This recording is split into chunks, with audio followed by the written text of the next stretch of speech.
नमस्कार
देवा माझे मन लागो तुझे चरणी संसार व्यसनी पडुनी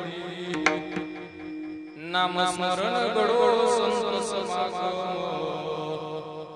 वावगाचे भ्रमण देवा पायी तीर्थ यात्रा मुखी रामना हाची माझा सिद्धिनी नाम स्मरण घडो संत समागम वावगाचे भ्रमण देवा अनेक मागणे नाही देवा एका जनार्दनी सेवा दृढ दे नाम स्मरण घडो संत समागम वावगाचे भ्रमण देवा सच्चिदानंद रूपाय वैष्णवपत्यादि हेतवे तापत्रय विनाशाय श्री कृष्णाय वयं नुमः मयिं न पारं ते परम विदुषो यद्यस्य कृषे स्तुतिर ब्रह्मादीनामपि तद्वसन्नस्त्वयि गिरः अथा वाचः सर्वसमसपरिणामवादी गुणन् ममाप्लेशस्तोत्रहरणिरपवादः परिकरः महायोग पीडित देवी मरत्यां पुंडरीकाय दातान्निन्द्रैः समागतिष्ठन्तमानन्दकन्दं परब्रह्मलिङ्गं भजे पाण्डुरङ्गं पाण्डुरङ्ग करो कतमन मन पाण्डुरङ्ग करो कतमन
समाधिस्तमूर्तिं भजे ज्ञानदेवं नमो ज्ञानेश्वराय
मुक्ताबाई नमो भुवन भावनी आद्यत्रे जननी देवांची अधिष्ठान जेथे प्रतिष्ठान देखा जिथे जयला तो गुणातीत एका जयाचे नामे चुके जन्म व्यथा नमस्कार माझा सद्गुरु एकनाथा शरण शरण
नका पाहू गुण दोष झालो दास पायाचा नमो सद्गुरु या ज्ञान दीपा नमो सद्गुरु सच्चिदानंद रूपा नमो सद्गुरु भक्त कल्याण मूर्ती नमो सद्गुरु भास्करा पूर्ण कीर्ती सेवेला सेवक झालो तुमच्या लागलो निज चरणा अहो स्वामी सोया देवा यावरी न करावा वेर जयांचे केलिया स्मरण होय सकळ कळेचे अधिकरण ते जीवन श्री चरण श्री गुरूंचे ते नमस्कारो निघाता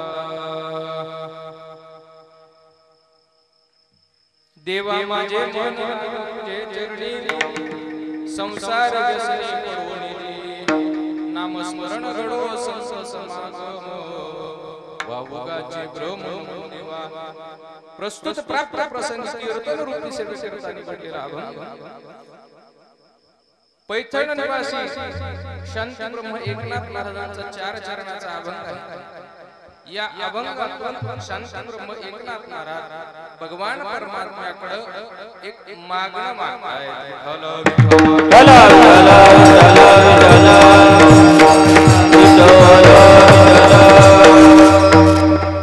अभंग नाथ बाबांचा आहे आणि नाथ महाराज म्हटल्याच्या नंतर अगोदर नाव येतं शांती ब्रह्म आणि त्यानंतर शांती ब्रह्मनाथ बाबांचा हा अभंग आहे। याचं कारण असं आहे आपला हा परिसर नाथ बाबांच्या अत्यंत जवळचा असा हा परिसर आहे आणि त्यातल्या त्यात त्याचं दुसरं कारण ज्यांनी या सप्ताहाचा मूळ पाया रचला असे असणारे वैकुंठ वासी प्रातस्मरणीय मलिन आनंद महाराज थोरवे बाबांची देखील दत्त परंपरा आणि या दत्त परंपरेमध्ये त्यांचं वास्तव्य ज्या ठिकाणी शांती ब्रह्मनाथ बाबांचं पारमार्थिक खऱ्या अर्थाने परमार्थाला सुरुवात झाली असं असणारं देवगिरी क्षेत्र या देवगिरी क्षेत्रावरती दुर्ग देवगिरीवरती श्री संत जनार्दन स्वामींच्याकडे शिक्षण नाथ बाबांचं झालं। त्या जनार्दन स्वामींच्या पुण्य पावन वास्तव्य आणि पुनीत झालेलं क्षेत्र म्हणजे देवगिरी क्षेत्र आत्ताच दौलत। अशा त्या देवगिरी क्षेत्रावरती ज्यांनी या सप्ताहाचं रूप लावलं आणि आज एवढा मोठा त्याचं वेळ सगळीकडे पसरलेला आहे एवढं मोठं स्वरूप आपल्याला दिसतंय ते महान संत आहे। त्या संतांनी देखील याच परंपरेमध्ये देवगिरीला वास्तव्य करण्याचं निवडलं आणि देवगिरीला वास्तव्य केल्याच्या नंतर तिथून येणारी जी परंपरा आहे त्याला दत्त परंपरा असं म्हटलं जातं। याचा उल्लेख केला जातो जो का निर्गुण निराभास जेथो निरुद्भव शबल ब्रह्मास आदि नारायण त्यास जो का सर्वांचा आदि गुरु दयाचा आत्मा अनुग्रहित ब्रह्मा मात्रिते उपदेशित आत्रिपाद दत्तात्रेय श्री अवधूत दत्तात्रय परंपरा सहस्र अर्जुन यदुसरा जनार्दन शिष्य दिसरा केला खरा कलयोगी. अशी ही परंपरा जनार्दन स्वामींपर्यंत येऊन राहिली आणि त्याच्यानंतर जनार्दन स्वामींच्या नंतर मग ती परंपरा कशी काय जनार्दन कृपेस्तव दान समूळ निरसले भववंदन शरण एका जनार्दन झाली संपूर्ण परंपरा. अशी ही सगळी दत्त परंपरा आणि त्या दत्त परंपरेमध्ये बाबांचं झालेलं वास्तव्य त्या क्षेत्रावरती बाबांचं झालेलं वास्तव्य आणि आपला हा परिसर त्या आश्रमाशी जोडला गेला. एकूणच या तीन गोष्टींच्या माध्यमातून हा अभंग निवडण्याचा योग आहे.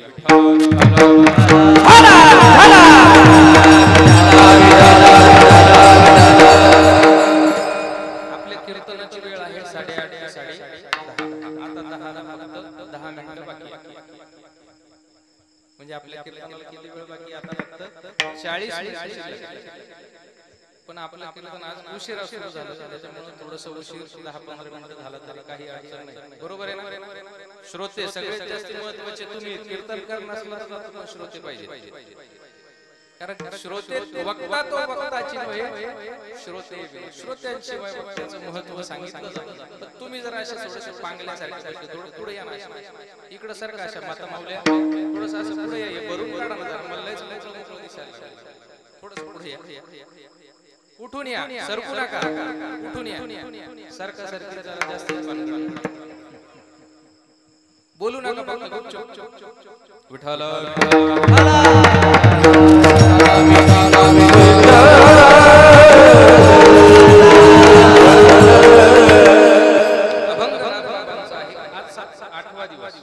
म्हणजे मागणीचा दिवस खरे आपला 7वा दिवस असतो पण एक दिवस तिथीनुसार वाढला सप्ताहाचा इथं वाढला गेला. सुरुवात पंचमी आणि त्याची सांगता द्वादशीला कोणत्या श्रावण शुद्ध द्वादशीला सांगता आपल्या सप्ताहाची. मात्र एक दिवस तिथीमध्ये थोडासा बदल झाल्यामुळे एक दिवस वाढला आणि 7व्या दिवसाची कीर्तन आज 8व्या दिवशी हे मागणीचे कीर्तन आहे. आणि मागणीचे कीर्तन झाले की उद्या प्रसादाचं कीर्तन असतं. हा वारकरी संप्रदायाचा अलिखित दंडक आहे की 7 दिवस काही सेवा करतो आपण. आज 7 दिवस म्हणायला काही अडचण नाही कारण प्रत्येक वेळी 6 दिवस सेवा करून मग 7व्या दिवशी मागणं असतं. आज 7 दिवस सेवा आपण केली आणि त्या 7 दिवस सेवा केल्याच्या नंतर आज भगवान परमात्म्याकडे आपण काहीतरी मागण्यासाठी आज सिद्ध झालो. कारण 7 दिवसापर्यंत आपण त्याची सेवा केली आणि देवाला जास्त काळ आपल्या ऋणामध्ये ठेवणं योग्य नाही.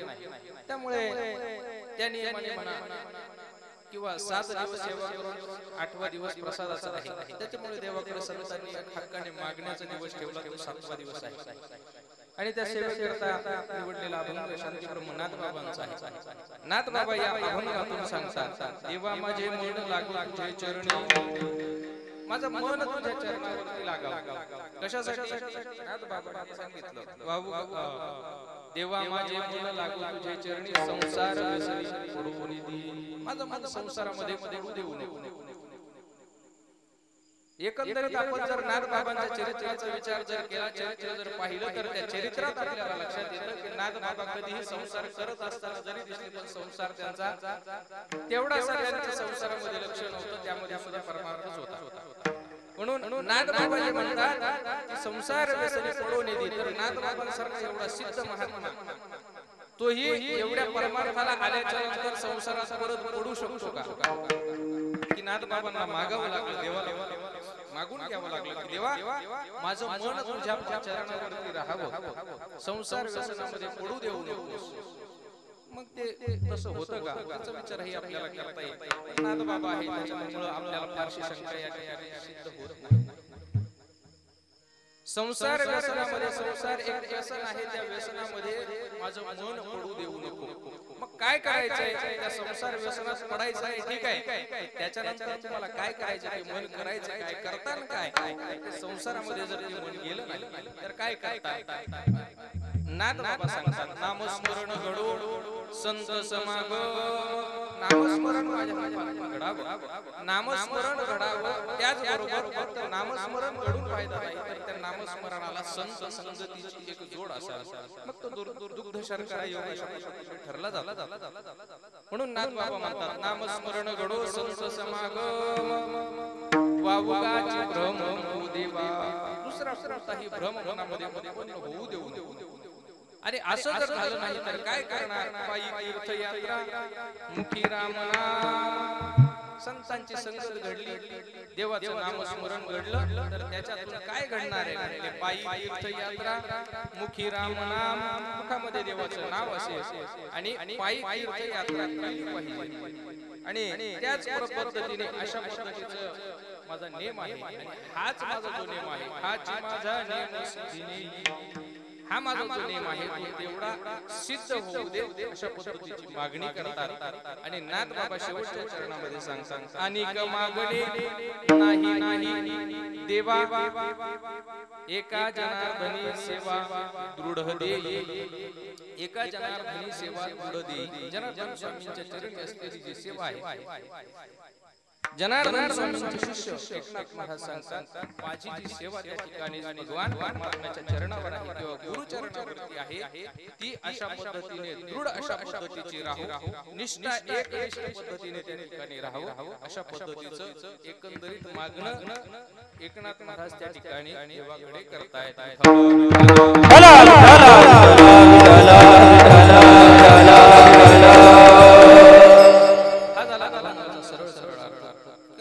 अभंगाचा अर्थ सांगितला म्हणजे तुम्हाला पुढचे जे काही विषय आपण मांडणार आहोत, जी प्रस्तावना मांडणार आहे त्या प्रस्तावनेवर कीर्तनकार येतो की नाही हेही लक्षात आलं नाही तर तुम्हाला अर्थच लक्षात आलं नाही तर तुम्ही ते कुठून फिरून आले है की नाही.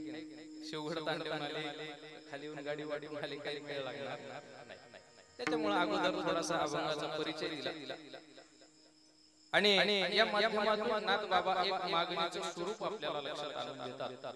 म्हणून असो 7वा 8वा दिवस आहे आपल्या सप्ताहाचा. त्या सप्ताहाच्या मागणीच्या कीर्तनाच्या निमित्ताने परंपरेने माझ्या माध्यमात आलेली सेवा आणि या 7 दिवसापासून 8 दिवसापासून सुरू असलेला हा अखंड हरिनाम सप्ताह आज हे संध्याकाळचं शेवटचं कीर्तन आहे. आपला हे सप्ताहाचं जे वर्ष आहे, हे सप्ताहाचं वर्ष आहे 56 आहे की नाही. 56 वर्ष उद्या काल्याच्या कीर्तनाने आपल्या सप्ताहाला पूर्ण होती. आणि या 56 वर्षामध्ये आपल्या गावामध्ये किती प्रगती झाली, काय झाली हे लौकिक दृष्ट्या जरी आपल्याला कमी अधिक दिसत असली तरी सुद्धा परमार्थिक दृष्ट्या आपल्या गावाने मिळवलेलं जे काही वैभव आहे ते वैभव कोणालाही न तोडण्यासारखं आहे. बाकी तुमच्याकडचं धन कमी अधिक कोणी लुटून घेऊ शकतं, पण हे जे काही धन आहे जोडीले हे नसरे धन अविनाश आनंद घन अमूर्ती मूर्त मधुसूदन समचरणी देईल. भगवान परमात्म्याला मिळव हे जे काही परमार्थाचं धन आहे, परमार्थ हे महाधन जोडी देवाचे चरण. कारण देवापर्यंत आपल्याला जोडून देणार हे जे काही धन आहे हे आहे. इतर धन तुम्हाला लोकांपर्यंत जोडतील, पाहुणे रावळे तुम्हाला दाखवतील. धन जर असलं तर पाहुण्या रावळ्यांचं स्वरूप दाखवतं, आपलं परक तुम्हाला कळतं आणि धन जर गेलं तर मग तुम्हाला त्याच्यातून ते स्पष्ट होतं. पण असो पण हे परमार्थ धन आहे. या परमार्थ धनाने काय होतं तर प्रत्येक व्यक्ती त्या ठिकाणी परमात्मा स्वरूपाच्या रूपामध्ये आपल्याला मिळतो. म्हणजेच काय तर आपल्याला त्याच्यापासून दुःख होत नाही. परमार्थात मिळालेला व्यक्ती एकमेकाला दुःख देत नाही, संसारातला व्यक्ती एकमेकाला आनंद देऊ शकत नाही.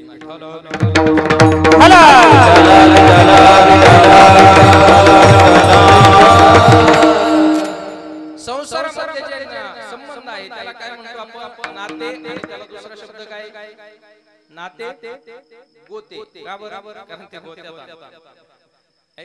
नाते नेहमी गोत्यात आणतात म्हणून त्याला शब्द दिला जातो नाते गोते. पण असो हे संसाराच्या माध्यमातून झालो हे 56 वर्षाचं हे वटवृक्ष एवढं मोठं इवलेसे लागली द्वारी याचा वेला गगनावरी अशा पद्धतीने ही परंपरा आपण सर्व ग्रामस्थ मंडळीने ज्येष्ठ श्रेष्ठ मंडळी जे आतापर्यंत या सप्ताहामध्ये ज्यांनी आपलं सर्वस्व प्रदान केलं अशा असणाऱ्या सर्व मंडळींच्या सहकार्यातून सगळ्यांच्या सहकार्याने आणि सर्वांच्या त्या ठिकाणी सहभागाने हा सप्ताह आजपर्यंत या ठिकाणी स्थिर आहे आणि असाच नंतरही याच्या त्या ठिकाणी अमृत महोत्सव व्हावा, हिरक महोत्सव व्हावा अशा पद्धतीचं आपण आहे तोपर्यंत नाही तर आपल्या नंतरही ही परंपरा अशीच चालत राहावी यासाठी सर्व ग्रामस्थ मंडळी यामध्ये हळूहळू आता तरुण मंडळींचाही सहभाग या सप्ताहामध्ये व्हायला लागला आणि तो मोठ्या प्रमाणावर होणं आजच्या काळाची गरज आहे. कारण तरुण जर सप्ताहामध्ये आले नाही तर बालक जे मुलं आहेत आता किशोर वयामधले या मुलांना त्याचा कुठलाही आदर्श मिळणार नाही. पण हे मुलं जे पुढे येऊन बसलेत ना खरं तर काय होतं आता बरेच सरकार या पोरांना परेशान करतात. थोडंसं विचारलं की आता शाळा झाला त्याच्या वडील आई वडील जातात बाहेर कार्यक्रमाला म्हणजे कामाला जातात आणि घरी राहतात कधी शाळेत जातात कधी जातात त्याच्यामुळे एखादा प्रश्न अचानक विचारल्याच्या नंतर मग त्याची तारांबळ त्याच्यामुळे आता निम्मे पोरं घरी झोपलेले असले 4च पोरं एका गावात 5 एवढेच नाही भरपूर असते भरपूर मुलं पण ते का आले नाही कारण त्यांना आवड नाही. आपण का आवड नाही कारण आपण त्यांना मंदिर दाखवलं. प्रत्येकाने ही काळाची गरज आहे म्हणून तरुण मंडळींचाही सहभाग मोठ्या प्रमाणावर व्हावा. बालक मंडळींनाही सहभागी करून 8 दिवस पहिले दिवशी मी होतो. तुम्हाला काय सांगितलं होतं रोज हरिपाठाला उपस्थित होते रोज 8 दिवस किती होते सगळ्यांना असं थोडं हा रोजचा नित्यनेम आपण जीवनामध्ये करावा. त्या माध्यमातून ही मंडळी या ठिकाणी सप्ताह जसा आज 56 वर्ष झाली असं याचे 75 होतील 100 होतील पण अगोदर हा जे त्याला लागणारे जे काही दगड आहेत हे दगडाच्या रूपामध्ये कारण मनुष्य जडच आहे शरीर जड आहे म्हणून हे सगळ्यांचं सहकार्य लागण्यासाठी या लोकांना या बालकांना असेल युवकांना असेल तशी प्रेरणा मिळाली पाहिजे. ही प्रेरणा त्यांना सहभागातून मिळेल म्हणून आपण सर्वांचा आणि ही परंपरेने माझ्याकडे आलेली 8व्या दिवसाची जागराची सेवा आणि आजचा दंडक आहे की आज देवाकडे मागणं मागायचं असतं आणि ते मागणं मागण्यासाठी आज या ठिकाणी आपण जी केलेली सेवा आहे त्या माध्यमातून त्याच्या मोबदला आपल्याला निश्चित भगवान परमात्मा दिल्याशिवाय राहत नाही. सर्वांनी अत्यंत चित्तपूर्वक एक चित्त करून आता या ठिकाणी तास दीड तास जे काही आहे एवढ्या वेळामध्ये सर्वांनी लक्षपूर्वक कीर्तन जर ऐकलं तर निश्चित आपल्याला काय मागायचं काय मागायचं नाही हे लक्षात आल्याशिवाय राहणार नाही.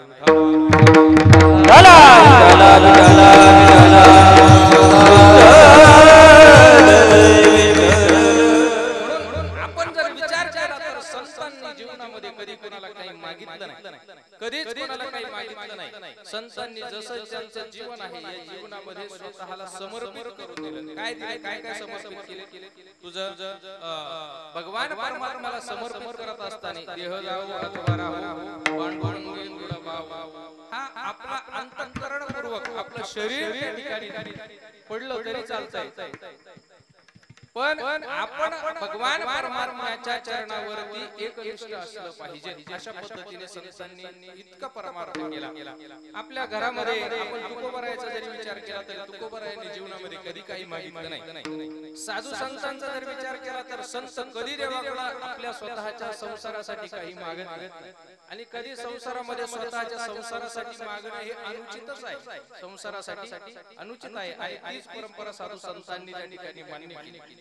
तीच परंपरा साधू संतांनी आपल्याला सांगितली की संसारामध्ये मागत असताना तुम्हाला संसारासाठी काही मागायचं नाही देवाकडे मागत असताना. कारण आपण देवाकडे मागत असताना कोणत्या तोंडाने मागायचं मला सांगा. आपल्याला हे शरीर देवाने दिले देवी दिला आपण म्हणतो ना हे प्रमाण सगळ्यांच्या आता जवळपास सगळ्यांच्या पाठ झाले. प्रत्येक 10व्या प्रवचनात कीर्तनात आपण हे प्रमाण ऐकतो की देवे दिला देह भजना गोमटा पण तो या झाला फटा बाधिकेचा.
दिला मान्य आहे, बरोबर आहे.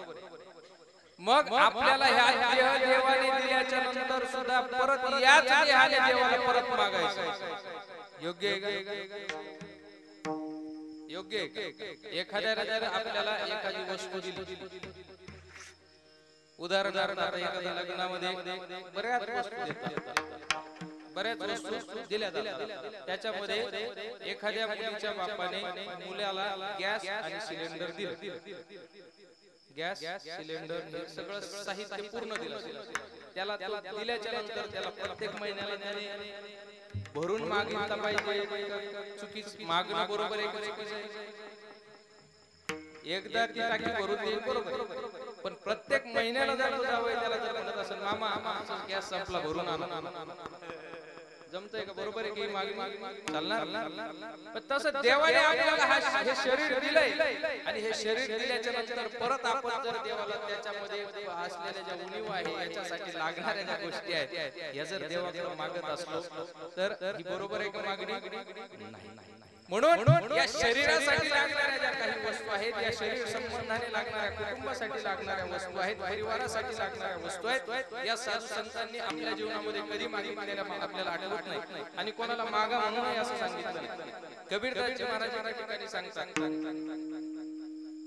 मागन मरण एक है मत कोई मांगो भीख, मांगन से मरना भला ये सद्गुरु काय सांगितलं?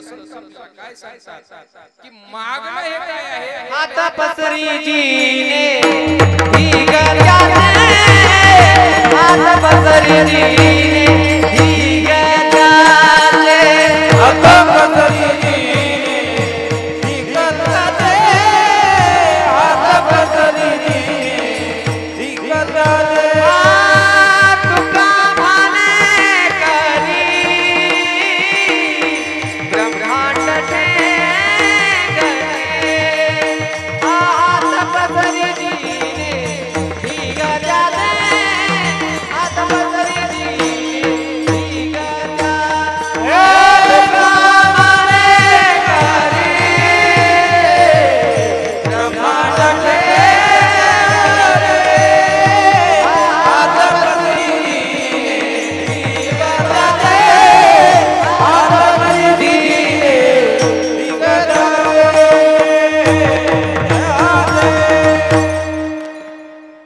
तुका माने करी ब्रह्मांड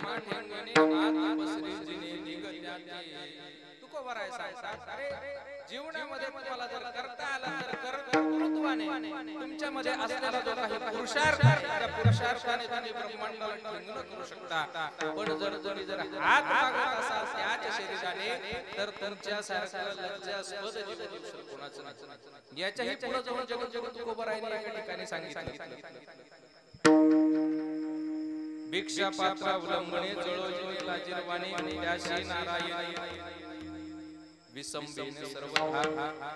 त्याच्यासाठी जगत तुकोबाराय सांगतात की त्याला जीवनामध्ये भगवान लौकिकही त्याची हानी आहे आणि त्याचा परलोक सुद्धा सिद्ध होणार नाही. जर एखादा परमार्थिक व्यक्ती परमार्थिक स्वतःला म्हणून घेणारा त्याने जर कोणाकडे जर काही मागितलं तर या मागण्यामध्ये त्याच्या दोन्ही हानी होतात. त्याचा लौकिकही त्याचा नाही नष्ट होतो आणि त्याचा परलोकही नष्ट होत राहतो. म्हणून मनुष्याने जीवनामध्ये आल्याच्या नंतर कमी कोणाकडे काही मागण्याची इच्छा करू नये. काहीतरी मागणं डोक्यात ठेवूच नाही. मागण्याची नाही. काही करायचं असेल तर पुरुषार्थाने सिद्ध केलं पाहिजे. पुरुषार्थाने सिद्ध केलं पाहिजे. देवाकडे काही मागायचं तर देवाला अगोदर त्या पद्धतीने समर्पित झालं पाहिजे. देवाला त्या पद्धतीने, कारण देवाला सुद्धा देत असताना देवाकडे काही मागायचं तर आपल्याला अगोदर द्यावं लागतं. देशी तेव्हा देशी ऐसा देवाचं कसं स्वरूप आहे त्याला दिल्याच्या नंतर आपल्याला त्याच्या मोबदल्यात देतो. अगोदर संतांनी काय केलं? संतांनी देवाला इतकं देत राहिले. काय दिलं? आपलं सर्वस्व देवाच्या चरणावरती अर्पण केलं. तुझं समर्पित काया जीवे भावे बलिदाया देह समर्पित देवा भार टाकी कर जावा भोगी लगावा.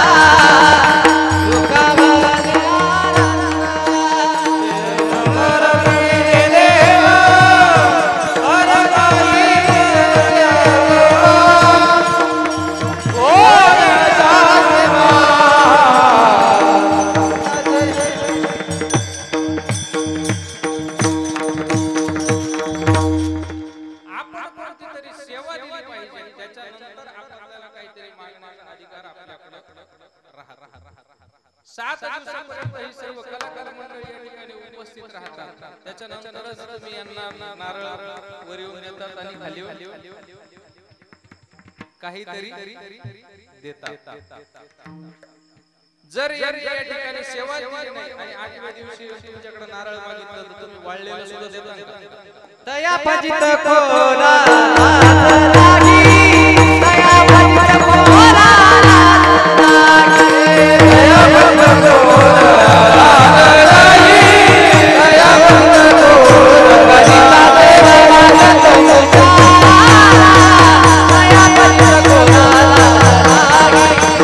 भजिता देवा मागत तया भजित कोरा लागी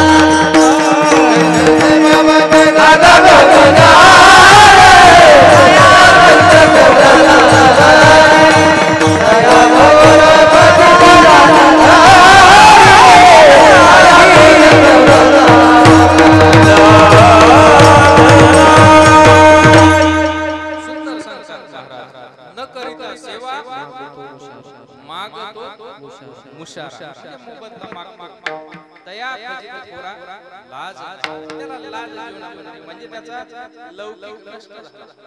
त्याला निर्लज्ज अशा पद्धतीने संबोधलं जातं. आणि असा जर तुमच्या जीवनामध्ये होत असेल, कारण माणसाने जर कोणाकडे काही मागायचं आहे तर त्याच्या अगोदर काहीतरी सेवा करावी लागते. तुका म्हणे दान काही दिल्यावाची किंवा घेतल्यावाची दोन्ही अर्थाने लावता येतात.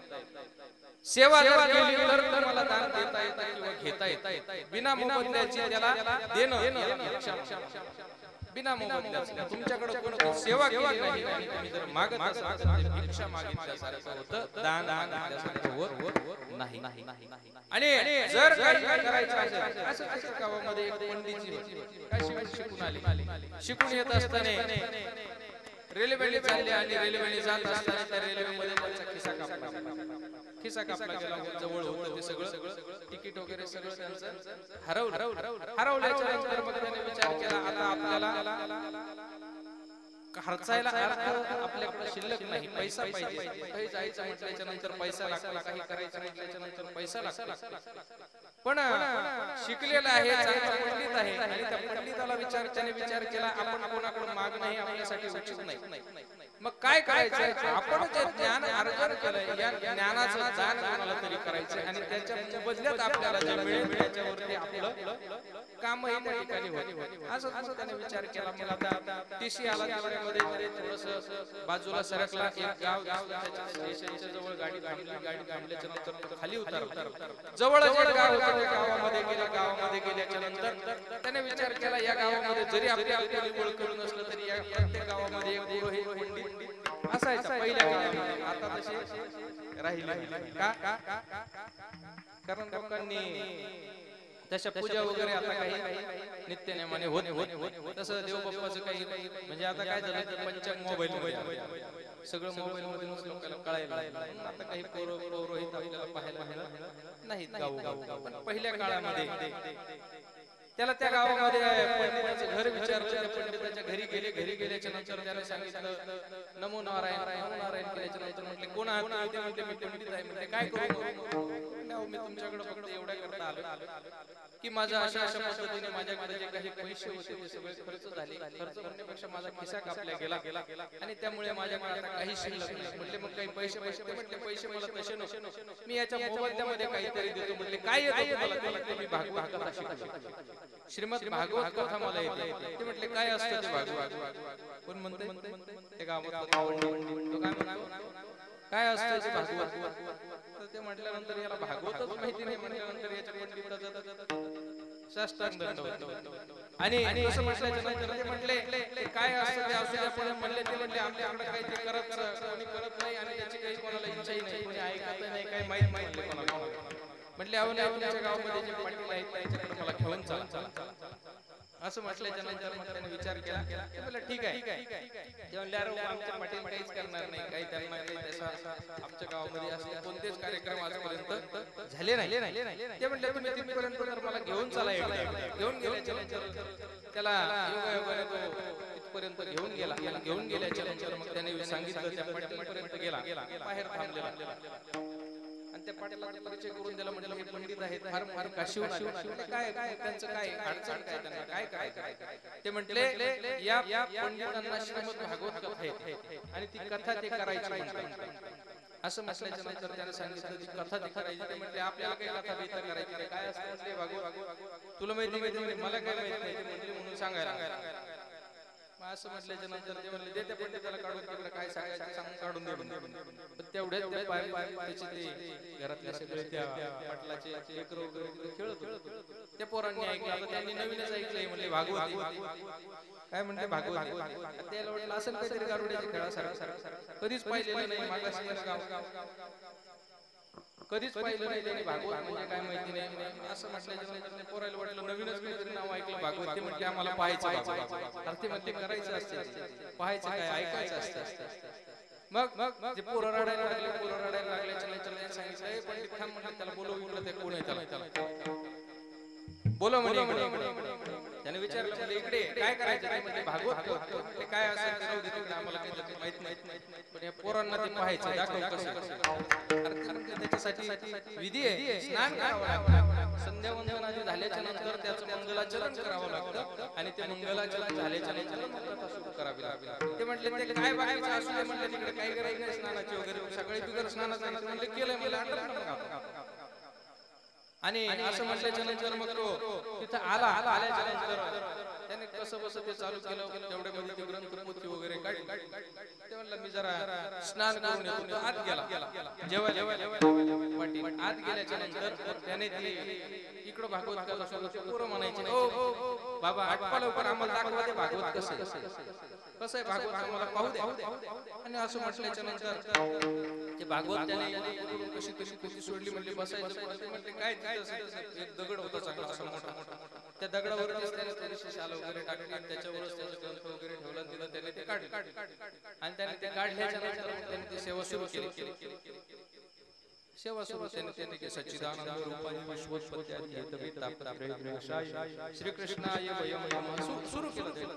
पोरं म्हणायचे बाबा भागवत माहितीच नाही भागवत काय असतं. तेवढ्यामध्ये पाटील आला. ज्या दगडावर बसला होता ब्राह्मण तो दगड म्हणजे त्या पाटलाचं दुपारी जेवण केल्यानंतर झोपायचं. त्याला पंचायत पडली आता काय काय तो आला तसं एक विचारलं नाही दोन विचारलं नाही. त्या ब्राह्मणाच्या मांडीवरती डोकं ठेवलं झोपी गेला. कोण पाटील. कशासाठी सांगतोय मी काहीतरी सेवा दिल्याच्या नंतर दान घेतलं पाहिजे या नियमाला तो पंडित चाललाय. म्हणून तर सेवेच्या हिशोबाने त्याला वाटलं कशी का होत नाही सेवा केली म्हणजे आपल्याला मिळेल. त्याने डोकं टेकलं झोपला. वाटलं जाऊ दे थोडंसं प्रेमळ व्यक्ती वाटतो म्हणून त्याने झोपू दिलं. पण ते पहिलवान जुन्या प्रकारात खाल्लेलं मस्त पैकी जाम त्याच्या मांडीवर डोकं ठेवलं. तो झोपला होता इथपर्यंत ठीक होती. भागवत सांगायला लागला. पोरं ओरडायचे बाबा भागवत सांगा. आजूबाजूचे जे तिथे जमलेले होते ते तिथेच बसले साने माणसं ऐकाय. आणि अशा याच्यामध्ये तेवढ्यात ते सांगणं त्याचं सुरू आहे आणि ते श्लोक एखादा त्याने म्हणला. श्लोक म्हणल्याच्या नंतर बाबाने काढला श्लोक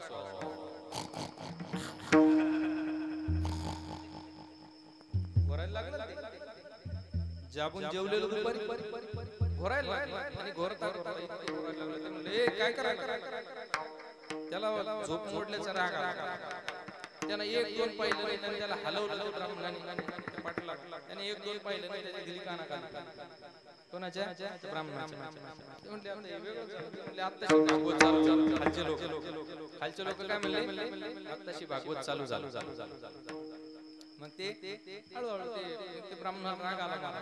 नैष्ठिक ब्रह्मचर्य पालन केलेलं विद्वान ब्राह्मण त्याला राग आल्याच्या नंतर त्याने सुद्धा एक दोन पाहिलं नाही. त्याने त्या पाटलाचे एक दोन दिले पाठी जाम होता चांगला खाऊन ब्रह्मचारी. त्याने त्या पाटलाला टोन दिले आणि त्याचे आशे भांडण करता इतके भांडण एकमेकाचे हे त्याच्या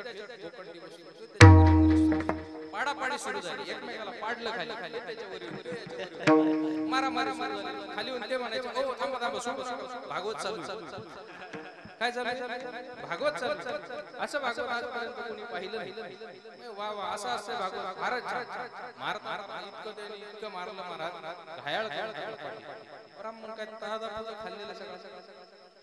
आणि असं करत गडागडा काळामध्ये अशी जमीन जमिनीत धान्याला साठवायचे काय म्हणते त्याला बळ ते होते त्याच्यामध्ये ते गडगड त्याच्यात गेले पडले हात पुरणार नाही वरती 8-10 फुटाची हाईट पण त्याच्यामध्ये त्यांच्या भांडणं लागले इतके मारा म्हणायचे वा वा काय भागवत अशा असते भागवत आता शिक भागवत ही खरी भागवत आजपर्यंत आम्ही पाहिली नाही आज याच्या अगोदर झाली नाही अशी भागवत व्हायला पाहिजे आणि असं म्हटल्याच्या नंतर मग वरी जसं पडलं तसं ते पडलं खाली आता जेवून सुस्तावलेलं होतं मारलं ते बसलं वरून त्याच्यावर ते बसल्याच्या नंतर मग त्याला इतकं मारलं हेळ झालं खालचं वरून बसला तेवढ्यात त्याची बायको पळत ते म्हणला महाराज थांबा काही करा पण त्याला वाटलं ही भागवत म्हणली नवीन ओ भागवत आम्हा मला याला माफ करा भागवत आई माफ करा म्हणे आता हे तुमच्या अंगात घुसली त्याला वाटलं हिच्या त्या बामणाच्या अंगातच भागवत घुसली ते म्हणलं हे खरं बोलली त्याच्या अंगात भागवत घुसलं त्याला या संसारात काहीच करायचं शिल्लक राहत नाही हे अगदी बरोबर बोलली पण ते अज्ञानात कारण ज्याने भागवत ग्रहण केलं ज्याने श्रवण केलं त्याला जीवनात काही शिल्लक करायचं राहत नाही पण ती अज्ञानात म्हणली त्याला म्हणली आई तुझ्या आई तसं तिला वाटलं भागवत अंगात म्हणून त्याला हात जोडले काही काय लागत पण तुला त्याला सोडून दे काही करू नको असं म्हटल्याच्या नंतर त्याने सांगितलं मी तेवढ्यासाठी सगळं करतो ते म्हटलं तुला काय लागेल ते मागून घे तुला गाई लागेल म्हशी लागते काय लागेल ते म्हटल्याच्या नंतर ते म्हटलं मला काही नको 500 दे त्याने सगळे जमा केले महाराज आता सगळे त्या डोक्याच्या छातीवरच बसलेले ते भागवत त्याने सगळे जमा केले भरपूर पैसे जमा झाले तशी पिशवी धरली त्याच्या हातात आणि तिथून मग त्याने पिशवी घेतली पळाला पिशवी घेतली आणि पळाला पण त्याने सेवा दिल्याशिवाय 1 रुपया सुद्धा त्यांचा घेतला नाही हे कशामुळे झालं फजिती झाली बरोबर आहे पण त्याचं मूळ काय होतं की काही गेल्या तरच घेण्याचा अधिकार आहे तसं घेता येत नाही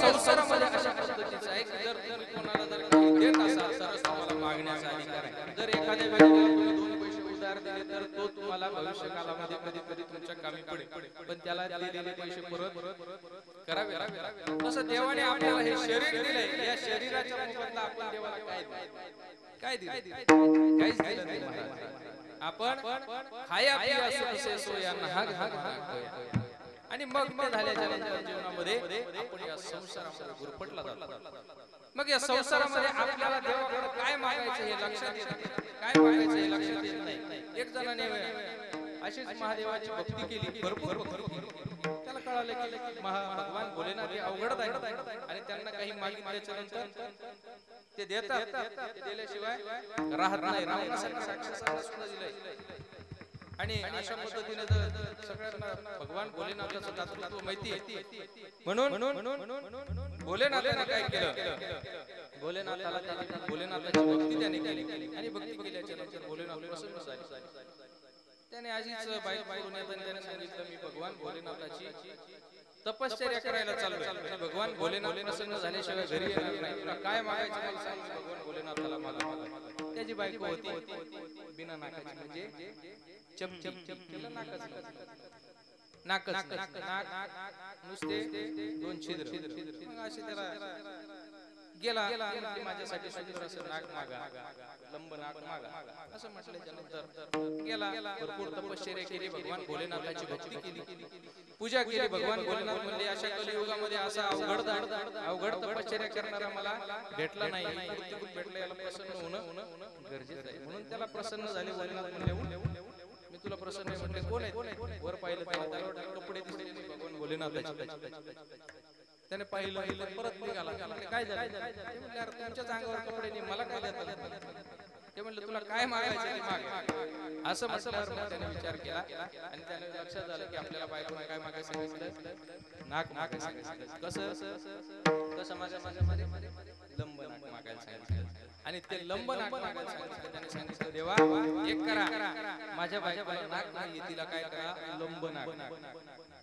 काय करा लंब नागला टोकदार लंब लागला असं म्हटल्याच्या नंतर भगवान भोलेनाथांनी सांगितलं तथास्तु म्हणले आणि गायब आणि असं केल्याच्या नंतर त्याला नाग दिलं. हा घरी घरी जात असताना गल्लीच्या कोपऱ्यावरती याला एक असं लंब पर्यंत आले. काय घरी आपल्या घरात गेला त्याला काय पाहिलं त्याच्या बायकोचं नाव, कारण लंब मागे लंब मागे माप सांगितलं इंच द्या किंवा 1.5 इंच आणि असं परत गेल्याच्या भगवान भोलेनाथाला त्याला सांगितलं, भोलेनाथ अरे एवढं लंब नाक असतंय का? भोलेनाथ ठीक आहे कमी करून टाकायचं, कमी करतो. कमी केलं वापस सपाट परत त्याने सांगितलं जसं होतं तसंच राहू द्या देवा, तुम्ही कमी करू नका वाढवू नका. म्हणजे आपल्याला मागण्याची अक्कल माणसाला नाही.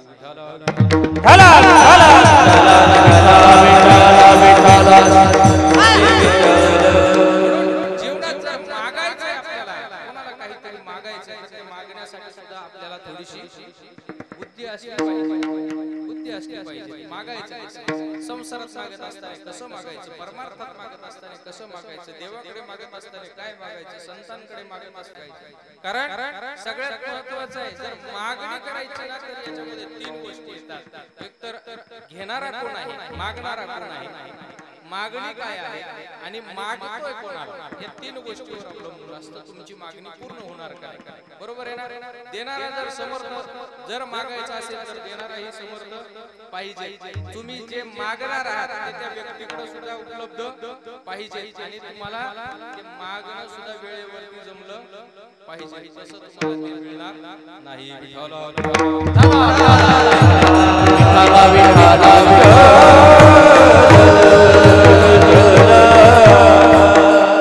म्हणून आपल्याला जीवनामध्ये माणसाला मागायची अक्कल येत नाही. म्हणून काय मागायचं हे लक्षात येत नाही. बरेच वेळेस आपण पाहिलं राक्षसांनी, पुराणामध्ये आपण कथा ऐकतो, राक्षसांनी बरंच मागितलं पण देवाला हुलकावणी देण्याचा प्रयत्न केला पण देवाने ते पूर्ण होऊ दिलं नाही. हिरण्यकश्यपूची मागणी होती की मला अमर करा. देव म्हटले अमरत्व तर इंद्रादिकाला सुद्धा नाही, ब्रह्मदेवाला मागितलं होतं. ब्रह्मदेव म्हणला मी सुद्धा अमर नाही, 14 कल्प झाल्याच्या नंतर मला सुद्धा जावं लागतंय, मी सुद्धा अमर नाही, तुला अमर कसं करणार. मग त्याची मागणी मागितली, रात्री नको, सकाळी नको, दिवसा नको, संध्याकाळी. देवाने तसा त्याचा मध्य काढला. पशु नको, मनुष्य नको, हात नको, हत्यार नको, सगळ्याचं मध्य काढला आणि नरसिंहाचा अवतार घेऊन भगवान मारला. म्हणजे देवाला हुलकावणी देऊन सुद्धा लोकांनी मागण्याचा प्रयत्न केला पण देव चतुर आहे. चतुर शिरोमणी, गुण लावण्याची खाणी, मुकुटा सगळा म्हणी, धन्य तुझी विठोबा.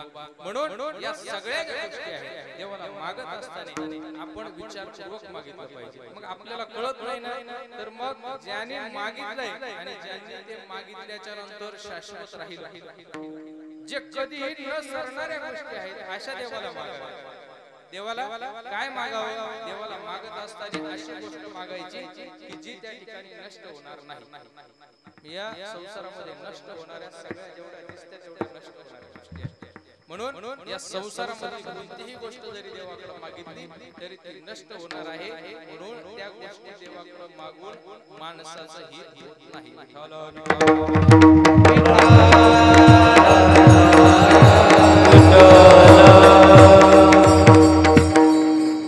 आणि माणसाला या इतरत्र गोष्टी मागायला लावणारा जर असेल तर त्या गोष्टींकडे धाव घेणारा, त्या विषयाकडे धाव घेणारा जर कोण असेल तर या शरीरामध्ये एक ज्येष्ठ असणारं मन आहे.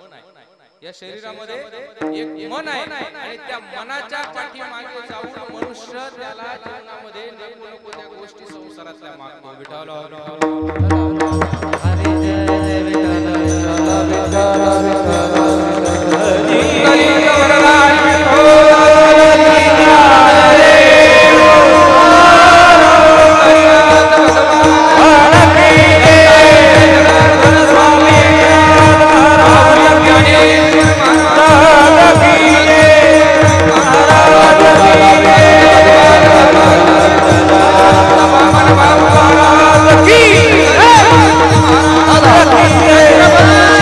महाराज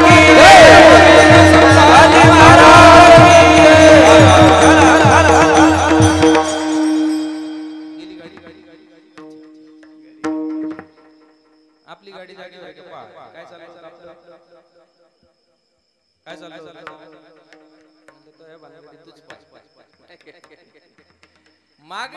सगळ्यात जास्त आपल्याला संसारामध्ये गुंतवणारं जर कोण असेल तर ते कोण आहे? मन आहे. या मनाच्या पाठीमागे जाऊन सगळे जण या संसारामध्ये गुंतले जातात. काय होतं बऱ्याच वेळेस कीर्तनामध्ये आल्याच्या नंतर सुद्धा बराच वेळ मन लागत नाही. कशामुळं? घरी आपण घराला कुलूप लावली नाही हे विचार मनामध्ये असतो. એટલે मनाला वैकुंठवासी सानप बाबा सांगायचे लोक कीर्तनात आले तरी घरी कुलपाला झटके देतात. कसे देतात ते मन घरी जाऊन झटके देते. आपण लावलं नाही ते विचार. म्हणून हे मन इतकं चंचल आहे. बहु चंचल मन चंचल चपळ प्रेमान चंचल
आपल्याला असं विमानाने जायचं म्हटल्यानंतर खर्चही होतो, सगळंच होतं. पुढे अमेरिकेत पण डोळे लावले आणि आपण विचार केला आपल्याला व्हाईट हाऊस पाहिजे. किती मिनिटात दिसेल? मिनिटं लागतात. अहो क्षणार्धात दिसतंय. फक्त अगोदर कुठेतरी त्याचं चित्र पाहिजे. क्षणार्धात दिसतंय. इतकं चपळ म्हणजे वाऱ्याच्याही पुढे याचा वेग आहे. वायुदेव वासुदेव असं या मनाचा उल्लेख केला जातो. आणि असं हे जे मन आहे या मनाला स्थिर करणं फार अवघड आहे. कारण सारखं काय करतं तर आपल्याला संसार परत दिंडीला गेल्याच्या नंतर परत संध्याकाळी थांबल्याच्या नंतर विचारतं घरी फोन करू पाऊस पडला असेल का नाही. हातात टाळ तोंडात भजन चालू आहे.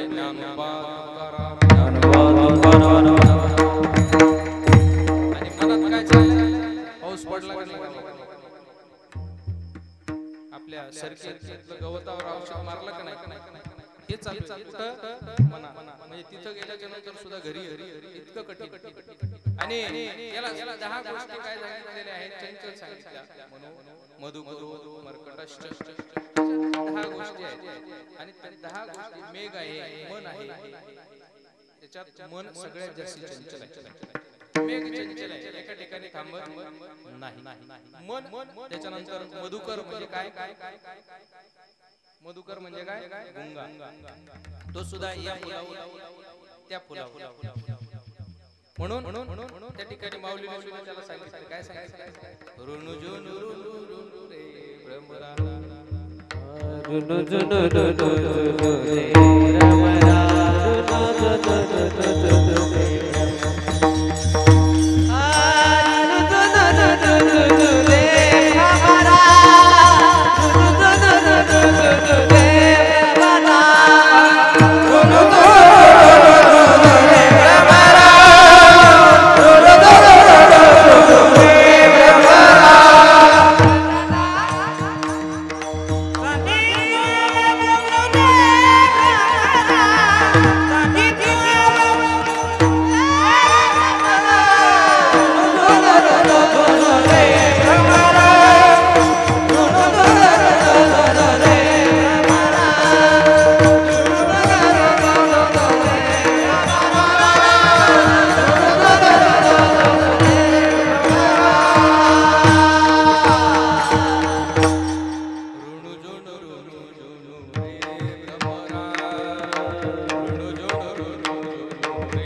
त्या ठिकाणी उल्लेख करतात.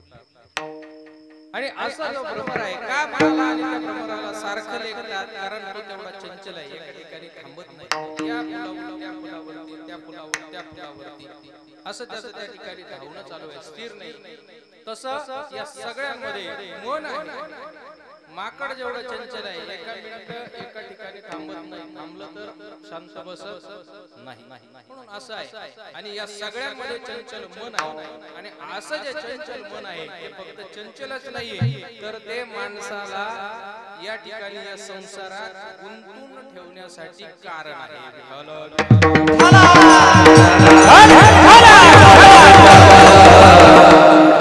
दोन साठी कारण ठरतं मन काय मन योगशाना कारणं बंध मोक्ष योग असं उल्लेख आहे मन एव मनुष्याना मन कसं आहे एकच असं आहे की त्याला बंधाला आणि मुक्तीला कारण कारणं बंध मोक्ष योग त्याला मोक्षाला आणि बंधाला कारण ठरतं कशा पद्धतीने म्हटले एखादी चावी आहे एक चावी कुलूप आणि चावी ज्या चावीने ते कुलूप उघडतं तीच चावी उलटी फिरवल्यावर ते लागतं तसं हे मन आहे तसं हे जर परमात्म्याकडे जर लावलं तर ती कुलूप त्याची उघडल्या जाते आणि ते जर संसाराकडे फिरवलं तर ते बद्ध झाल्याशिवाय राहत नाही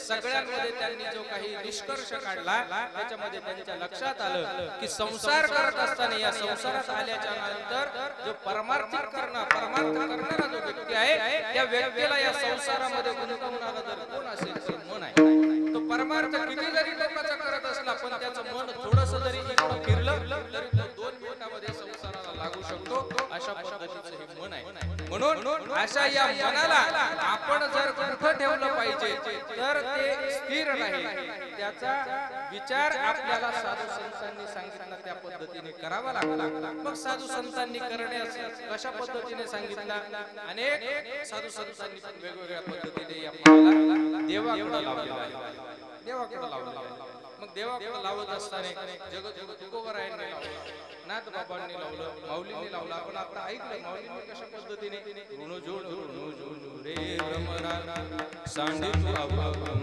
रे भ्रमरा चरण कमल दलू रे भ्रमरा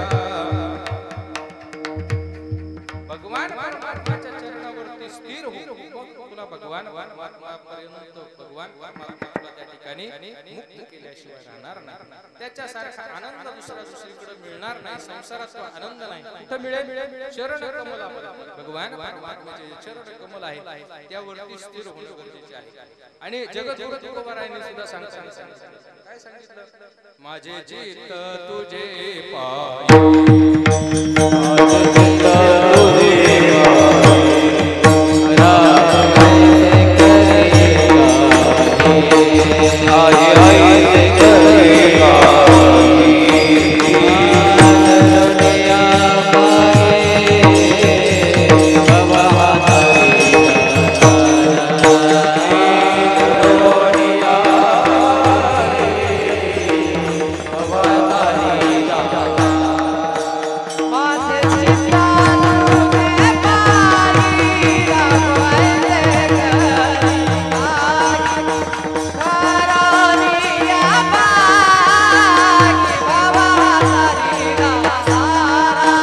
माझे चित्त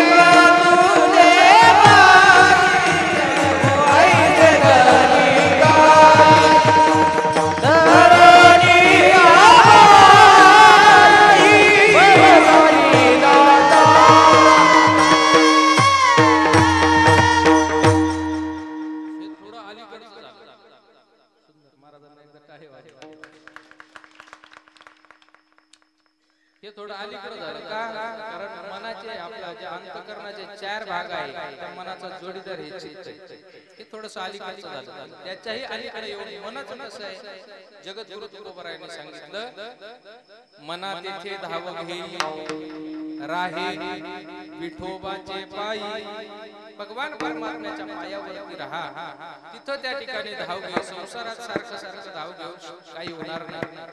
म्हणून आपल्यावरती आपल्या मनावरती ठरलेलं असतं. म्हणून या सांगितलं जातं मनुराजा एकती पुरी असे नांदून त्याचे दोघे नारी पुत्र पौत्र संपन्न भारी त्याने कृपा केली आम्हावरी. त्याने कृपा केली. परमार्थ करणाऱ्या व्यक्ती जो आहे संत आहे, या संतांनी सरळ सांगितलं की त्या मनाने आमच्यावरती कृपा केली म्हणून आम्हाला भगवान परमात्म्याच्या पायावरती स्थिर होता आलं आणि भगवान परमात्म्याची भक्ती भजन करून सगळं करता आलं.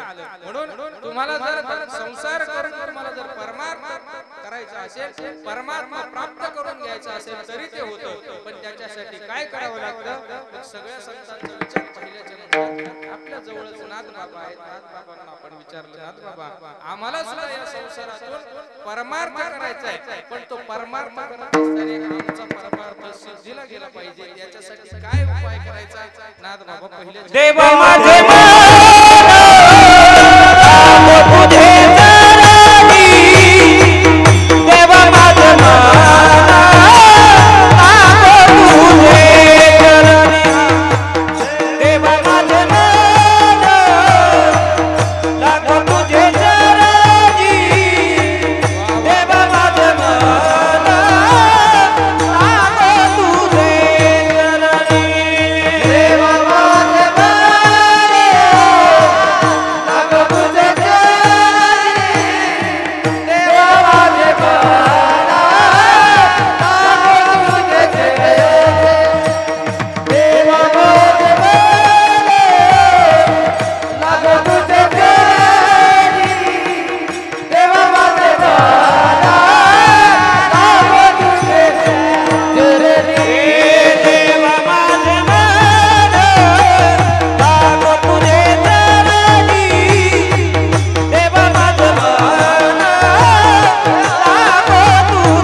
एवढे फक्त 8 दिवस नाही, सकाळचे सुद्धा कीर्तन करून संध्याकाळी हजारे बाबा आमचे दीपक महाराज त्यांच्यासाठी एकदा परत जोरदार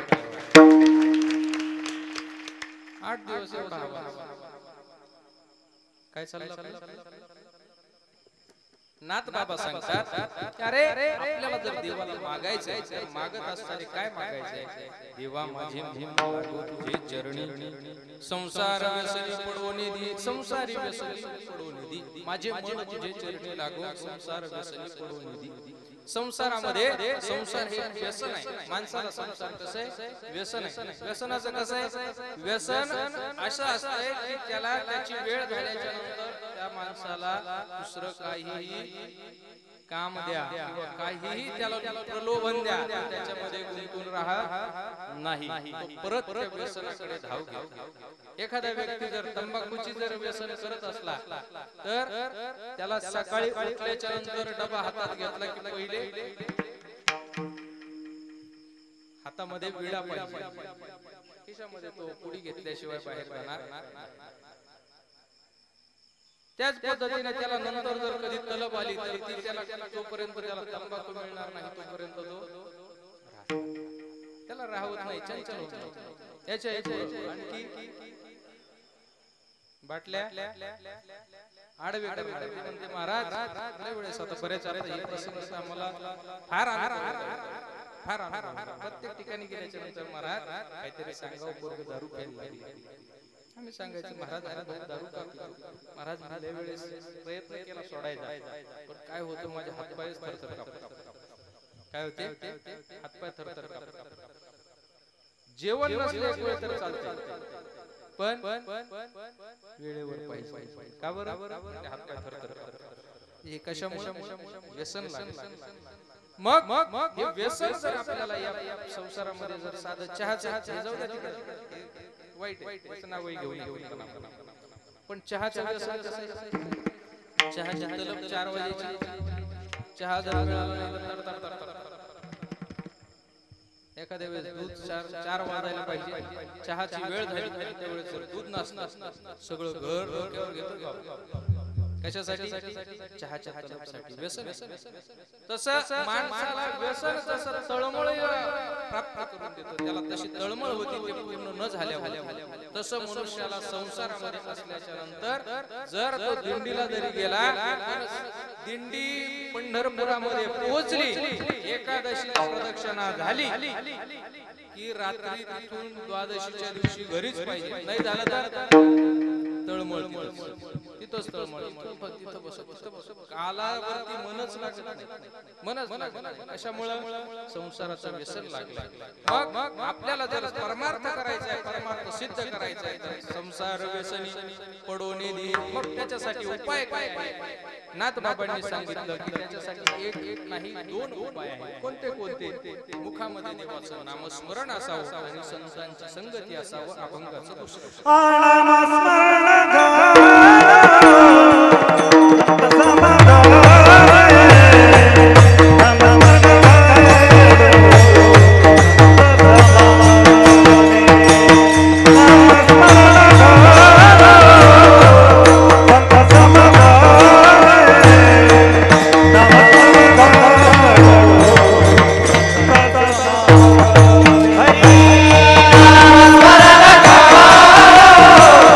Santa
जीवनामध्ये जर परमार्थ जरी करत असलो देवाच्या चरणावरती आपल्याला जरी आपण लक्ष केंद्रित केलं स्थिर झालं तरी सुद्धा आपल्या जीवनामध्ये असे काही प्रसंग येतात की प्रलोभन जीवाला दाखवले जातात.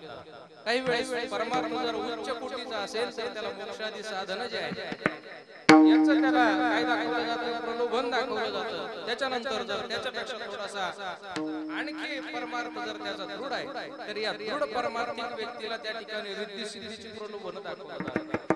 रिद्धी सिद्धी त्याच्यानंतर असा याच्यापेक्षा थोडा खालच्या पातळीचा असला तर त्याला त्या ठिकाणी मृत्यूचं भय दाखवलं जातं. त्याला संसाराचं प्रलोभन दिलं जातं. जर संसाराचा विषय व्यक्ती असेल तर त्याला विषयाचं प्रलोभन दिलं जातं आणि या प्रलोभनामुळे मग त्याचा परमार्थ परत भगवान परमात्म्याच्या पायावरचं लक्ष बाजूला जाऊ शकतं. मग काय करायचं म्हणजे त्याच्यासाठी ते स्थिर राहण्यासाठी दोन उपाय आहेत पण ते निरंतर करावे लागतात. सततम कीर्तन सारखं सारखं करावं लागतं. त्याच्याशिवाय ते मन स्थिर राहत नाही. कोणतं आहे म्हणजे देवाचं नाव घ्या.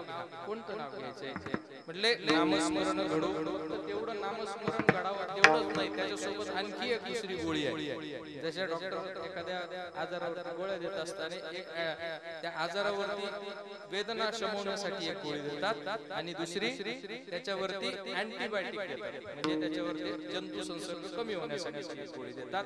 हेच असं आहे. तसं हे नामस्मरण घ्यायचंय पण त्याच्यासोबत अँटीबायोटिक कोणते संत समागम हे जर असेल तर निश्चितच काय होणार आहे भावुकाचे भ्रमण याच्यापेक्षा वेगळं काय होतं संत समागमाने देवाचं नाव जर मुखामध्ये असेल तर आपलं मन इकडं भटकत नाही. संत संगती देई चरण सेवा संत संगती देई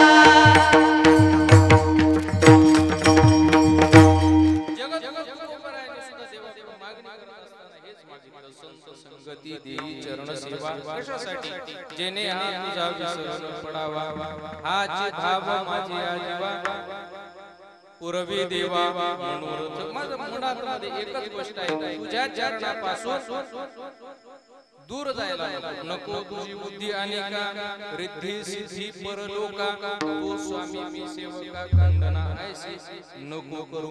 जगत उभं राहायला सुद्धा मागणी असताना देवाकडे परमार्थाची कोणती मागणी मागितली तर देवाच्या पायावरती मन स्थिर राहावं संतांची संगती घडावी. काय होतं संतांच्या संगतीमध्ये तर संतांची संगती मनोमार्ग गती अकळावा श्रीपती भगवान परमात्म्याची भेट घडून देणारी आहे. सांगितलं जातं हरी प्रीशी उपाय धरावे संतांचे ते पाय येणे साधन साधने भवाची भवबंधन तोडणारे जर काय असेल तर संत आहे. आपल्याला संत सुद्धा संत काय करतात भवबंधनातून बाजूला करतात. भवबंधनातून बाजूला केल्याच्या नंतर परमात्म्याची प्राप्ती करून देणारे आहेत. म्हणून नाथबाबांनी सांगितलं हरी प्रीशी उपाय धरावे संतांचे पाय. म्हणून संतांची संगती जीवनामध्ये घडली पाहिजे आणि या संतांच्या संगतीमुळे काय होतं घड्याळ थांबत नाही ना. आपल्याला विषय भरपूर लांब पण घड्याळ असं तरी थोडं उशिरा चालू झालं म्हणून आपण 11 पर्यंत आलोय बरं का.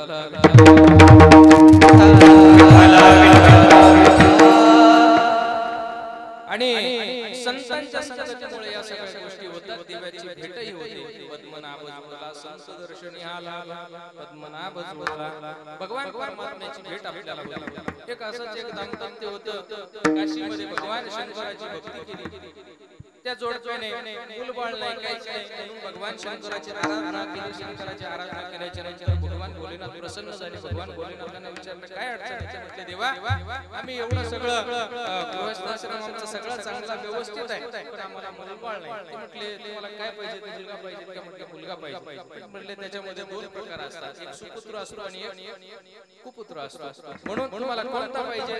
जर कुपुत्र मागितलं तर त्या कुपुत्राला फार आयुष्य लाभेल, 100 वर्षापर्यंत आयुष्य लाभेल. पण जर सुपुत्र झाला पाहिजे असेल तर त्याला 5 वर्षाचं आयुष्य मिळेल. म्हणजे काय करायचं? म्हणजे 5 वर्षाचं आयुष्य का असेना पण सुपुत्र द्या. लाता मारायला म्हातारामध्ये कशाला सुपुत्र पाहिजे? नको नको.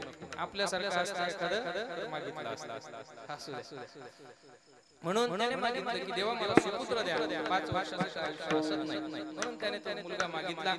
मुलगा मागितल्याच्या नंतर त्याला योगायोगाने काही कालांतराने मुलगा झाल्याच्या नंतर हळूहळू मुलाचं वय वाढायला लागलं. मग असं वाढता एक दिवस त्याला एक पंडितजी भेटले. म्हणले पंडितजी असं आहे की एक ब्राह्मण बुवाने त्याला सांगितलं, म्हणले देवा आम्ही या ठिकाणी फार चिंतेत आहोत. म्हटले चिंता करायचं काय कारण नाही, गोंडस बाळ तुमचं आहे. म्हटले त्या बाळाची चिंता मला. म्हणजे कशामुळे? म्हणले त्याचं आयुष्य फक्त 5 वर्षाचं मिळालं. मग या आयुष्य त्याचं वाढवण्यासाठी काही उपाय आहे का? ते म्हटले उपाय आहे पण त्याला संतांची भेट घ्यावी लागेल. संतांची जर भेट झाली तरच तो त्या ठिकाणी काय होईल, त्याचं आयुष्य वाढल्याशिवाय राहणार नाही. मग काय करायचं? मला संत कुठं म्हटले आता त्याला आयुष्य शिल्लक म्हटले फक्त 3 दिवस. किती? 5 वर्षाला 3च दिवस शिल्लक. म्हटले मग एक काम करा, तुम्ही गंगेच्या किनाऱ्यावरती जा आणि त्या ठिकाणी जे साधू येतील त्यांना नमस्कार करा. म्हणून ते बालक प्रत्येकाच्या पायाभरती जायचं. योगायोगाने 3 दिवस शिल्लक असताना त्या ठिकाणी सप्तऋषी आले. देवाने त्यांची परीक्षा ठरवली. 3 दिवस बाकी असताना त्या ठिकाणी सप्तऋषी आले. सप्तऋषींची त्या ठिकाणी आल्याच्या नंतर दर्शन केलं. म्हटले औक्ष. त्याला सांगितलं आयुष्यवंत हो. त्याला खूप चिरंजीव म्हटल्याच्या नंतर त्याच्यावर विचारलं देवा म्हटले महात्माला विचारलं महात्माजी याला हे आयुष्य आताच आहे पुढच्या जन्मात? म्हटले आत्ताचा आशीर्वाद आहे. म्हटले पण त्याचा जन्माचे 3च दिवस शिल्लक आहे. म्हटले आता 3 दिवस शिल्लक आहे. म्हटले मग आता आमचा आशीर्वाद? ते म्हटले तुम्ही जाणे तुमचा आशीर्वाद द्या, खोटा करू. म्हटले त्याची काळजी आम्हाला. ठीक आहे एक काम करा, 3च दिवस शिल्लक आहे ना, हा मुलगा आम्हाला देऊन टाका, आम्ही याच्या आयुष्याचं पाहतो. तो मुलगा ते घेऊन गेल्याच्या नंतर ब्रह्मदेवाकडे गेले. ब्रह्मदेवाकडे गेल्याच्या नंतर ब्रह्मदेवाच्या चरण स्पर्श झाला. चरण स्पर्श झाल्याच्या नंतर मुलगा बोलवला. मुलाने ब्रह्मदेवाचे पाय पायला. पाया पायल्याच्या नंतर ब्रह्मदेवाने त्याला आशीर्वाद दिला. आणि असं म्हटल्याच्या नंतर त्याने सांगितलं देवा कोण आहे मुलगा? फार गोंडस आहे. त्याला विचारलं सप्तऋषींना विषय कोण आहे? म्हटले हा असा मुलगा आहे, तुम्ही याला आयुष्य दिलंय औक्षवंत व्हा. म्हटले बरोबर आहे पण याचं आयुष्य काल होतं 3 आणि आज आहे 2. म्हटले मग म्हटले आमचं सुटला. आम्ही त्याला आणलं होतं, आमचा आशीर्वाद खोटा ठरला असता जर ते 3 दिवसानंतर गेला असता. पण आज तुम्ही म्हटले की त्याला औक्षवंत, आज त्याचे 2च दिवस शिल्लक. किती? 2च दिवस शिल्लक. ब्रह्मदेवाने डोक्याला हात लावला. म्हटलं काय करायचं? आयुष्य वाढवण्याचं काम आपल्याकडे कोणाकडे आहे? महादेवाचे कार्यक्रम देणं घेणं त्यांचं कार्यक्रम त्यांच्याकडे जावं. सकाळी सगळे तयार झाल्याच्या नंतर महादेवाजवळ गेले आणि महादेवाला देवा दर्शन घेतलं. सगळे दर्शन घेतलं. चतुराननाने दर्शन घेतलं. म्हणजे ब्रह्मदेवाने घेतलं, नमस्कार केला आणि नमस्कार केल्याच्या नंतर तो बालक फॉलो केला. त्याने दर्शन घेतलं. त्याला चिरंजीव म्हणून आयुष्य औक्षवंत व्हा म्हणून महादेवाने आशीर्वाद दिला. पण आशीर्वाद दिल्याच्या नंतर सुद्धा त्या बालकाला पुढे केलं, त्याला आशीर्वाद दिला. त्याने सांगितलं देवा आम्ही त्या वेळेस त्याला आशीर्वाद दिला त्या दिवशी त्याचे 3 दिवस शिल्लक होते. कारण ब्रह्मदेवाने त्याला आशीर्वाद दिला तेव्हा त्याचे 2 दिवस शिल्लक होते. पण आज आता तुम्ही आज याचा शेवटचा दिवस आहे. ते म्हटले असं बरं ठीक आहे. म्हटलं तुम्ही त्याला इथे सोडून द्या आणि तुम्ही सोडलं. त्याला भगवान शंकराने त्याला बीज मंत्र दिला. ओम नमः शिवाय एवढं जप करायचं आणि बसायचं. त्याची वेळ पूर्ण होत आली आणि वेळ पूर्ण होत आल्याच्या नंतर तो बालक त्याचं ध्यान चालू आहे भगवान शंकराचं नामस्मरण करतो एवढ्यामध्ये त्याला यम आला आणि ते यमाने त्याच्यावरती पाश टाकला आणि त्याचं प्राण ज्यावेळेस सोडण्याचा प्रयत्न केला त्यावेळेस भगवान शंकर मध्ये गेले आणि त्याला थांबवून बोलले काय करतो त्याचं आयुष्य संपलंय 5 वर्षाचं आयुष्य म्हणजे देणारे दिले तुम्हीच दिले तुम्हीच त्याला आयुष्य दिलंय आणि तुम्ही आयुष्य दिल्याच्या नंतर म्हटले मग घेण्याचा अधिकार म्हटले मग त्याचे गणित कसं लावलं ते म्हटले 5 वर्षापूर्वी तो जन्माला आला होता म्हणून आज त्याचे 5 वर्ष पूर्ण झाले ते म्हटले दिले भगवान शंकर म्हटले ते तुम्ही आणि ते म्हटले अरे माझ्या एका दिवसामध्ये 14 ब्रह्मदेव झाले किती 14 आणि माझ्या एका दिवसात 14 जाते मग असे 14 ब्रह्म एका दिवसात जातात आणि ते ब्रह्म 14 जर एका दिवसात जात असतील तर असे माझे दिवस 30 धरायचे एक महिना आणि त्या 30 महिन्यात 30 दिवसाचा एक महिना असे 12 महिने धरायचे त्याचं एक वर्ष आणि असे 12 महिन्याचं एक वर्ष असे 5 वर्ष धरायचे किती आयुष्य आहे त्याचं ते म्हटले आता अशा एका ब्रह्मदेवाच्या असे 14 ब्रह्मदेव जातात पण एका ब्रह्मदेवाच्या आयुष्यामध्ये माझ्यासारखे कितीतरी यम जातात यमराज कितीतरी जातात मग याचं आयुष्य कसं आहे आणि ते दुसरं कोण नाही ते मार्कंडेय ऋषी आहे ते अमर आहे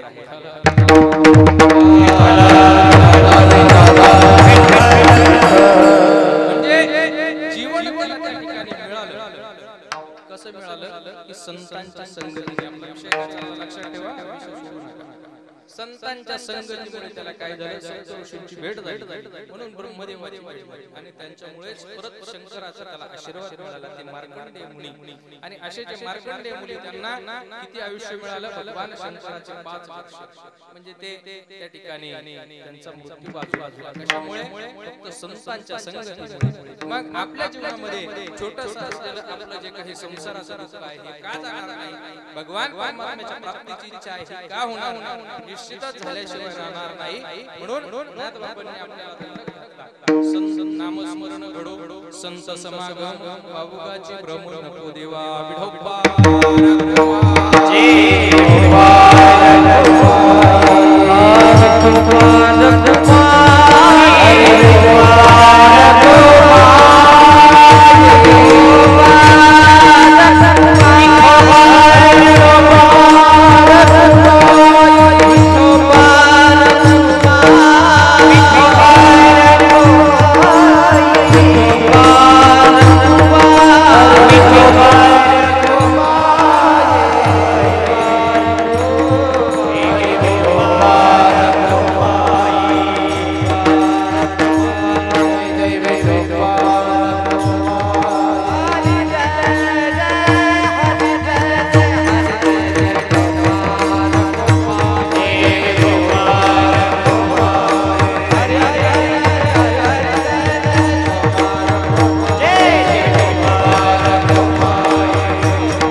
नामस्मरण मुखामध्ये राहावं आणि जर वावू का चुको देवा मग काय जीवनामध्ये करायचं शिल्लक राहतं म्हटले पायी तीर्थयात्रा मुखी राम नाम हाची माझा नेम सिद्धीने हाच माझा एक नेम आहे जीवनामध्ये की पायी तीर्थयात्रा घडावी त्याच्यानंतर राम नाम मुखामध्ये असावं की जे जीवनाचं सार आहे आणि असा जे सारभूत तत्व असलेलं जे नाम आहे ते मुखामध्ये नित्य राहावं असा जो नियम माझा आहे तो माझा सिद्धीला जाऊ अशा पद्धतीने सर्व मागणी या पलीकडे काही नाथ बाबा पाहिजेत का नाथ बाबा सांगतात देवा आणि मला दुसरं काहीच नको शेवटचं अनेक मागणे नाही नाही देवा अनेक मागणे नाही नाही देवा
अनेक मागणे नाही नाही देवा एका जनार्दनी सेवा दृढदी सेवा दृढ असावी अशा पद्धतीचं नाथ बाबा सांगतात सद्गुरूंच्या चरणावरती असू देत भगवान परमात्म्याच्या चरणावरती असू देत त्याची सेवा आहे ती दृढ असावी याच्यापेक्षा वेगळं दुसरं काही मागणं जीवनामध्ये परमार्थ करणाऱ्या व्यक्तीने निश्चितच मागू नये जर मागायचं झालं तर संतांनी ज्या पद्धतीने मागितलं ज्या पद्धतीने सांगितलं त्या पद्धतीने आपण त्या मार्गावरती चालत असताना त्याच पद्धतीने आपण त्याचं आचरणही केलं पाहिजे म्हणून अशा पद्धतीचं नाथ बाबांचं हे सुंदर असं मागणं प्रत्येक परमार्थी व्यक्ती करतात संसारिक व्यक्तीने सुद्धा त्याला जीवनामध्ये जर अंमलात आणलं तर निश्चित आपलं कल्याण झाल्याशिवाय राहणार नाही म्हणून अशा पद्धतीचा या अभंगाचा अनुवर्त करण्याचा माझ्या मतेप्रमाणे बुद्धीप्रमाणे प्रयत्न केला चांगलं असेल तर ते आमच्या गुरुवर्यांचं आहे भगवान 1008 महामंडलेश्वर सुरेंद्रानंद सरस्वतीजी महाराज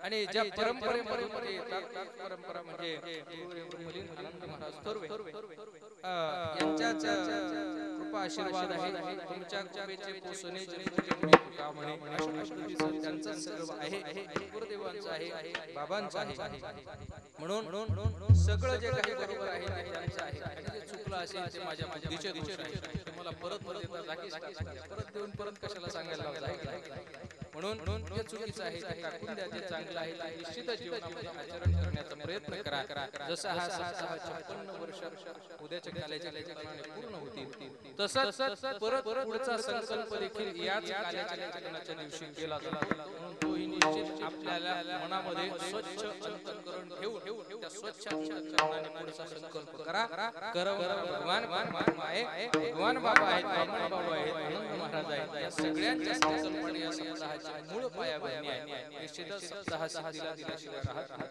म्हणून संकल्प आपला त्या ठिकाणी सिद्ध होईल निश्चित अशा पद्धतीची भगवान परमात्म्याच्या चरणी मंगल कामना करतो आज या ठिकाणी कीर्तन सेवा आजच्या दिवसाची कीर्तन सेवा आहे यजमान पद्धत आहे आमचे हरिभरी पराय उत्तमरावजी आघाव चेअरमन यांचे यजमान हे आमच्या या कीर्तनाचे यजमान आहे म्हणून त्यांनी सुंदर अशा पद्धतीचं स्वागत केलं आम्ही कधी विचारही केला अशा पद्धतीचं सुंदर स्वागत केलं माझ्या लग्नातही वेळेवर बँड मिळाला त्याची अशीच वार्ता तुम्ही बरेचसे असे त्याच्यामध्ये बघायला का बहुत आचार्य त्याच्यामुळं ही सगळी जाणीव सगळ्यांना आहे म्हणून सुंदर असं स्वागत झालं आणि त्या स्वागताच्या नंतर सुंदर आपण सर्वजण या ठिकाणी उपस्थित झाला सुंदर अशी कीर्तन सेवा या ठिकाणी झाली सर्वांचे धन्यवाद त्याचबरोबर या सप्ताहाला सुवर्णाची झळाळी हे जे कलावंत आपण कलावंत नाही म्हणून कलावंत त्याचं फळ दुसरं आहे की नाही हे गुणवंत आहे आणि असे असणारे 7 दिवसापासून ज्यांनी सेवा आपली या ठिकाणी केली ते परंपरा आमचे स्नेही हरिभक्ती परायण रामकृष्ण महाराज घुगे हे 8 दिवसापासून या ठिकाणी या सप्ताहासाठी आपला कंठ त्यांनी दिलाय आणि त्याच्या माध्यमातून सुंदर असं आपल्याला गायन मिळतंय त्यांचे सुद्धा धन्यवाद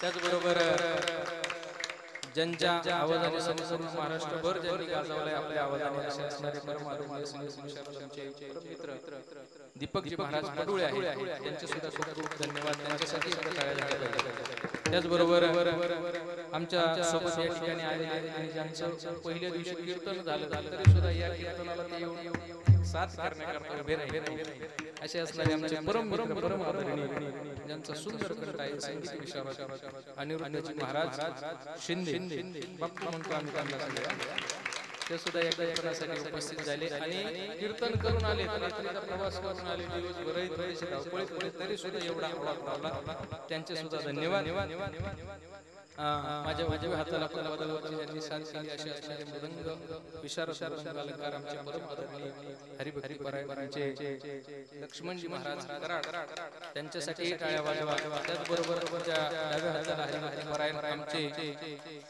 जीवलग हरिभक्ती परायण आमच्या जवळ राहिला आमचे त्यांचा गोड हात आहे म्हणजे लक्ष्मण महाराजांचा नाही असं त्यांचा गोड पण जास्त आम्ही जास्त त्यांचा ऐकतो असे आमचे हरिभक्ती परायण कृष्णा महाराज हिवरडे यांचे सुद्धा धन्यवाद यांचे दोघांचे सामने फार दिसलं यांनी टोप्या काढल्या वाजवून दोघांचे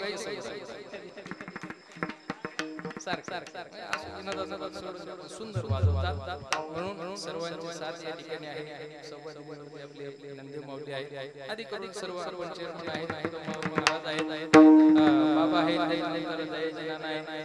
आमचे मुख्य वडील आहेत बरोबर हरिभक्ती परायण ज्यांनी मला हाताला धरून बाबांचा वारसा जपण्यासाठी सिद्ध केलं असे असणारे मध्ये ज्यांचं नाव आहे तसे असणारे आपल्या गावचे पुत्र परमात्मा रामकृष्ण महाराज म्हणजे आपले नाना ते सुद्धा या ठिकाणी मोठं अंतकरण करून कीर्तनाला बसले. त्यांचं सुद्धा धन्यवाद. आपल्या सर्वांचे धन्यवाद व्यक्त करतो. आणि ज्यांच्या माध्यमातून माझा आवाज तुमच्यापर्यंत पोहोचला असे असणारे आमचे निळकंठेश्वर कृपा प्रसार मंडळ,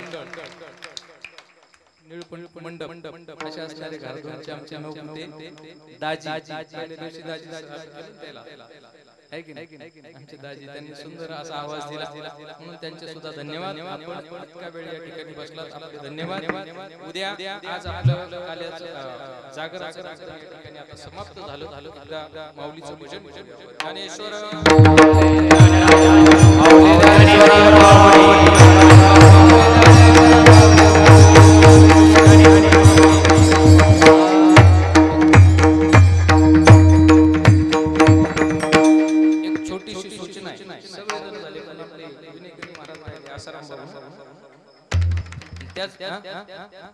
बाबासाहेब महाराज सुद्धा या ठिकाणी विनयावरती आहे. त्याचबरोबर आज म्हणजे या सप्ताहामध्ये बरेचसे कीर्तन ज्यांनी रेकॉर्ड केले, जवळपास कीर्तन आपले पूर्ण युट्यूबला आहेत.